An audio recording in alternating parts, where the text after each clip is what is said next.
Persib dari tahun pertama saya di Persib sampai ini nggak pernah telat gaji. Kemudian juga alhamdulillah selalu ada ya ayo kumpul yung bareng gitu. Kita mancing pagi umuk kayak gitu suka. Kita benar-benar kompak gitu ngajaknya. Karena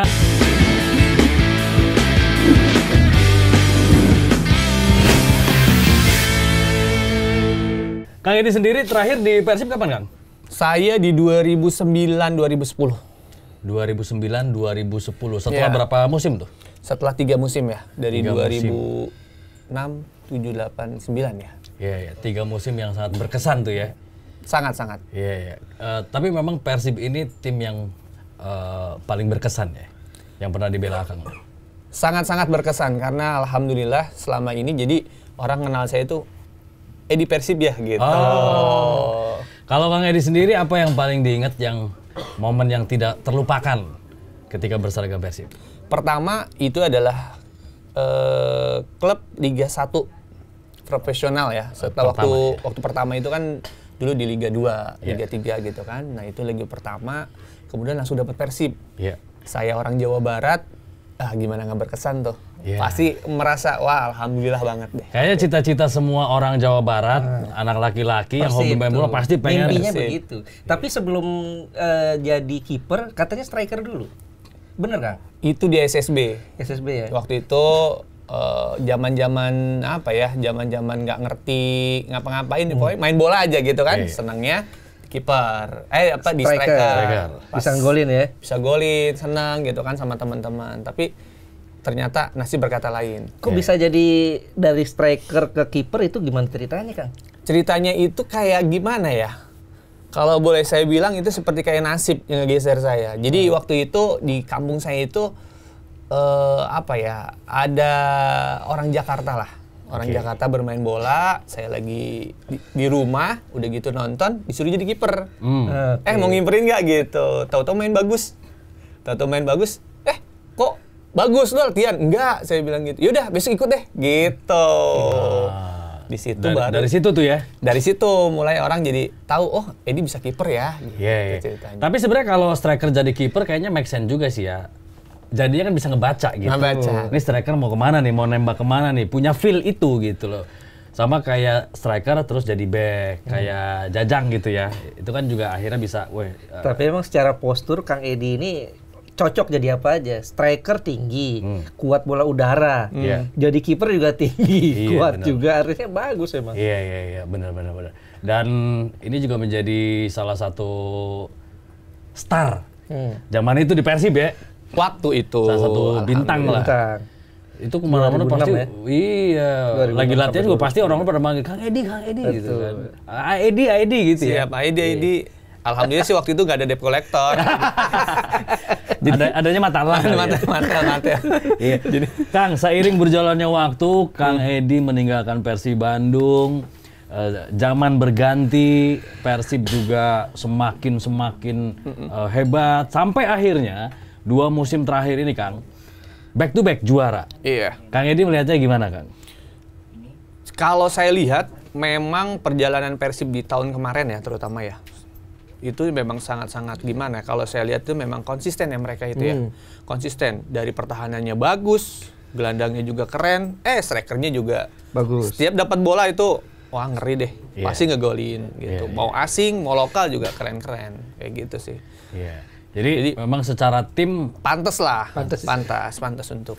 Tapi memang dalam 3 musim terakhir ya, artinya 2 kali sukses ini back to back ini kan dibangunnya dari 3 musim tuh, dari era Luis Mia masuk tuh.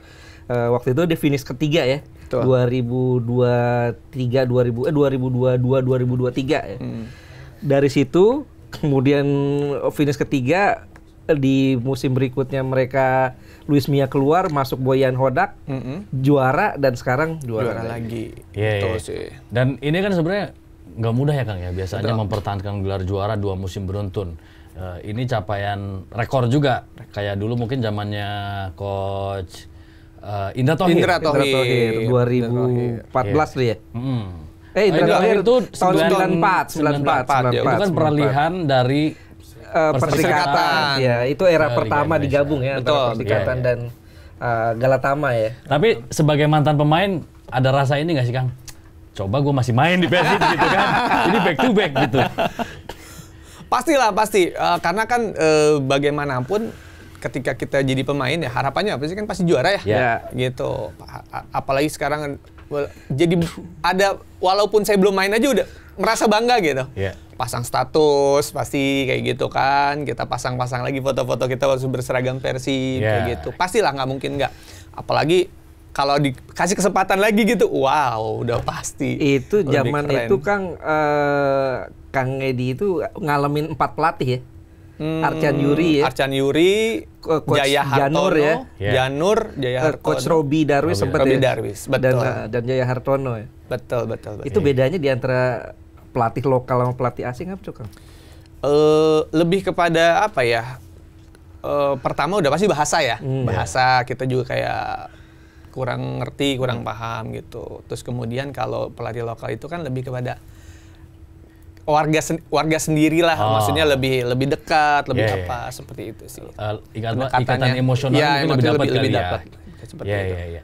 Tapi kalau dari sepengamatan Akang ya, apa yang beda nih Persib dulu waktu Akang masih main sama Persib yang sekarang? Pasti ya, perbedaannya itu udah sangat-sangat jelas juga. Kalau dulu istilahnya punten nih, kalau dulu kan medsosnya belum terlalu ini ya. Kalau sekarang itu menjadi pencapaian si pemain itu kan jadi gimana ya? Ketika main itu kan punya motivasi lebih ya. Iya. Wah, kelihatan seperti apa dan gimana gitu kan. Kalau dulu kan main oke, ada di TV gitu kan.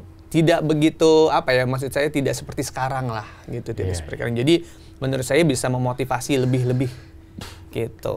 Lebih-lebih kan dilihat juga dari timnas mau siapapun sekarang bisa ngelihat nih. Gitu kan, bisa ngelihat. Mungkin ya lebih kepada orang nyorot gitu. Kalau main jelek, lu selesai lagi nih gitu kan. Apalagi di Persib zaman saya aja dulu kalau main jelek, wah habis. Pressure-nya juga beda. Wow, begitu.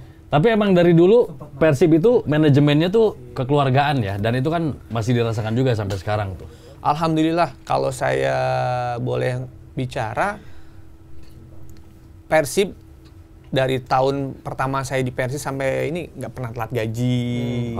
Kemudian juga alhamdulillah selalu ada ya ayo kumpul yung bareng gitu. Kita mancing Pak Jumu kayak gitu suka. Kita benar-benar kompak gitu ngajaknya. Karena kekompakan di lapangan ini sedikit banyak dipengaruhi dengan kita kekompakan di luar lapangan. Betul, pasti. Kekeluarganya itu sangat-sangat kental sih. Jadi kayak Mas Ais nih juga sama untuk memantapkan kekompakan tim, pijit bareng. Visio maksudnya. Visio bareng. Visio. Gitu, supaya makin solid ya, makin kompak ya. Tapi kalau misalnya kita bandingin nih Kang ya, yang sekarang itu dengan persaingan dengan tim-tim lainnya, sekarang kekuatannya Persib itu apakah semakin berlipat-lipat gitu dibandingkan dengan era dulu? Kalau saya lihat sekarang lebih rapi ya. Maksudnya dulu bukan nggak rapi gitu, tapi sekarang itu dari perekrutan pemain, terus juga apa ya namanya ya, dari pelatih segala sesuatunya itu terlihat ya lebih. Persib bukan bukan sesuatu yang orang gampang tembus gitu. Jadi kayak punya prestis tersendiri gitu. Jadi ketika pemain masuk pun dia pasti akan all out. Gitu saya lihat itu. Jadi bukan pemain yang lain nggak bagus gitu, bagus. Manajemen yang lain nggak bagus, bagus juga gitu. Cuman kalau saya lihat, saya perhatikan dari segi penonton aja, Boboto seperti apa dan gimana tuh, wah kalau Persib tuh. Jadi si pemain tuh punya rasa gitu. Nah mungkin rasa dan kebanggaan ini juga ada ketika Persib main di luar negeri, di ACL tuh ACL tuh sekarang. Kalau waktu zamannya Kang Edi sempat mengikuti ini nggak turnamen di level Asia? Nggak ada ya, waktu itu belum ada. Belum, karena saat itu Persib agak belum ini ya. Performnya belum seperti sekarang ya. Terakhir kalau nggak salah di musim terakhirnya Kang Edi tuh finish ketiga ya. Finish ketiga. Kita pernah juara paruh musim waktu itu. Paruh musim ini aja. Kalau di sebelum-sebelumnya tuh kan sempat 2 wilayah ya. Iya, 2 wilayah. Jadi artinya memang saat itu Persib belum nyampe untuk bisa jadi dapat jatah ke Asia. Nah sekarang kan main di Asia. Musim lalu juga ya. Menurut Kang Edi gimana tuh? Harusnya sih harus lebih baik lagi ya. Karena tahun lalu juara, sekarang juara, ya harus buktiin dong di Asia harus lebih baik lagi lah. Gitu. Harus lebih target, harus lebih juara. Gitu. Tapi Kang Edi sendiri sebenarnya pernah ini nggak sih? Gue juga pengen sebenarnya main di pertandingan internasional gitu bersama Persib. Andai pada saat itu peringkat 3 kan juga udah masuk ke zona ASEAN ya. Iya, ASEAN sekarang. Kalau sekarang kan banyak tuh. Ada ACL tuh, terus juga ada AFC Challenge League, ada ASEAN Championship juga, klub championship. Artinya cukup banyak lah. Kalau dulu tapi belum. Ini perlu disiasati banget Kang ya, ketika main di beberapa kompetisi secara bersamaan, apalagi beda level, kompetisi domestik dan internasional. Itu ya memang harus lah. Itu buktinya adalah ya pembuktian untuk pelatih lah, untuk meramu skemanya seperti apa, targetnya manajemen juga seperti apa, maunya di mana nih, level sini atau bagaimana. Itu makanya yang kalau kita lihat sekarang juga skuadnya Persib kan udah mungkin memang diciptakan untuk bisa menghadapi semua event. Kalau musim lalu kan tuh Persib agak kurang maksimal tuh di ECL tuh ya.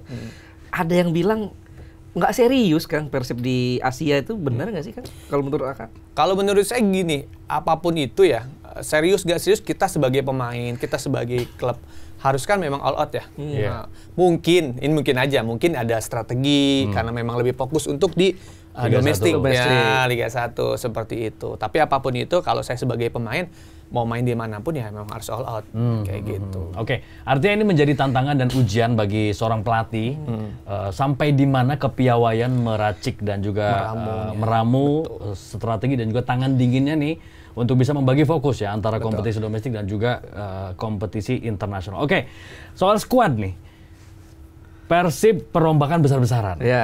Ada berapa? 15 pemain berarti sampai sekarang ya. Yang keluar ya? Yang meninggalkan Persib Bandung.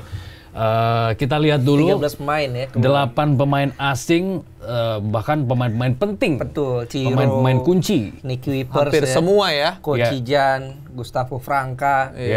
Banyak itu semua. Pemain asing semua plus pemain Edo lokal juga ya. Juga. Edo dan Victor pensiun ya, Victor Iqbal-Nevo.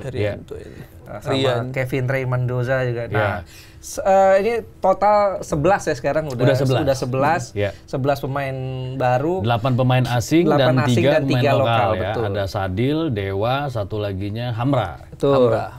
Oke, kalau Kang Edi ngeliatnya gimana Kang dengan keluar masuknya pemain Persib di musim ini? Kalau saya lihat, ini kan udah pasti hasil dari observasi. Observasi scouting, dilihat seperti apa performnya dia di klub kemarin itu seperti apa. Saya pikir juga ini pasti pilihan terbaiknya Persib gitu. Tapi apapun itu kan ada masa transisi, ada masa beradaptasi. Betul. Nah, itu yang sulit mungkin. Nah, inilah makanya mungkin seorang pelatih lah yang harus jeli, yang harus bisa melihat benar nggak nih apa yang dia pilih gitu. Tapi menurut Kang Edi ini satu gambling nggak sih ketika pemain-pemain penting semuanya dilepas, semuanya pergi.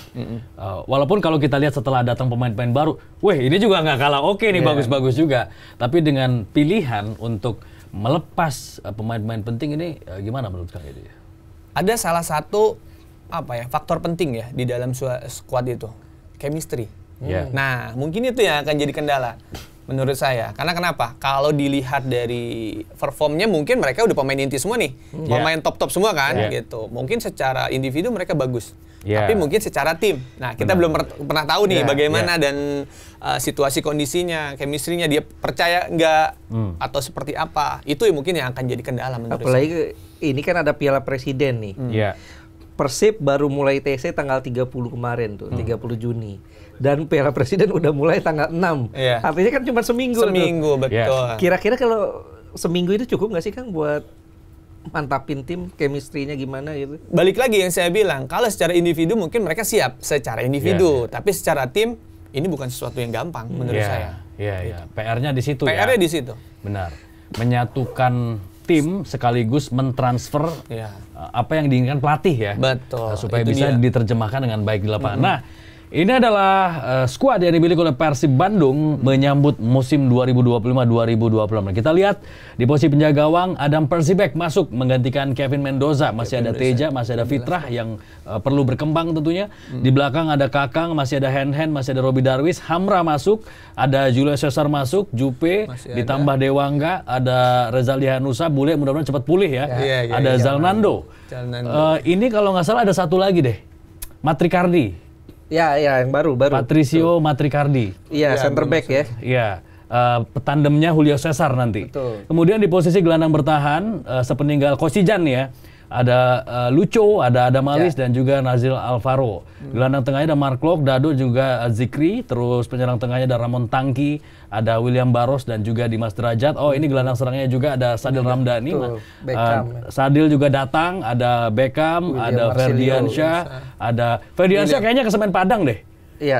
Terbaru William Marsilio dari Arema, ada Burguinho, ada Febri Haryadi juga diharapkan bisa ketemu lagi performa terbaiknya, ada Zulkifli.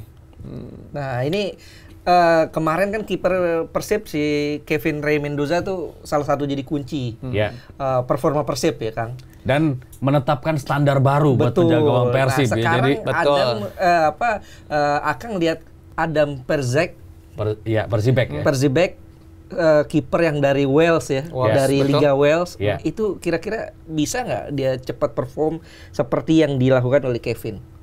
Harusnya sih bisa ya, harusnya. Karena kan sudah pasti yang saya bilang tadi, ini hasil rekrut yang nggak mungkin sembarangan, asal ngambil seperti apa. Performnya juga pasti dilihatnya. Balik lagi nih, adaptasinya seperti apa? Ketika dia kemarin main di Wolves itu, cuacanya, atmosfernya itu kan pengaruh, gitu. Mungkin di situ-situ aja sih. Kalau secara mendasar dia sebagai kiper, saya rasa sama ya. Saya rasa sama. Cuma kan kalau Kevin Mendoza itu kan dari Asia kalau nggak salah ya. Iya, dari Filipina kan masih deket-deket juga gitu. Mungkin harusnya bisa lebih baik. Harusnya, gitu. Mungkin diajak makan ini sambal tutuk oncom dulu kali ya. Peyem. Atau makan di punculut kan. Punculut. Nah itu. Boleh tuh. Tapi Akang sebagai orang yang pernah ada di dalam, biasanya tantangan apa sih bagi seorang penjaga gawang asing? Karena dulu kan sempat sama Kosin juga. Tantangannya apa? Adaptasi bagi seorang kiper di Persib. Adaptasinya? Ya mungkin ya itu kalau saya lihat harusnya nggak ada lagi. Kalau di asing ya. Ya mungkin cuma dari sekedar kulturnya kita seperti apa dan gimana itu aja. Kalau yang lain saya lihat, mohon maaf tidak maksud untuk menjelekkan siapapun gitu. Kalau saya lihat dulu dengan Kosin saya lihat, wih top banget nih saya bilang gitu kan, keren banget nih kiper gitu. Malah jadi motivasi buat saya, bisa nggak ya gue kayak gitu gitu. Apalagi karena kan mungkin sistem latihannya mereka juga memang sudah, mohon maaf gitu, mungkin lebih baik dari kita. Iya.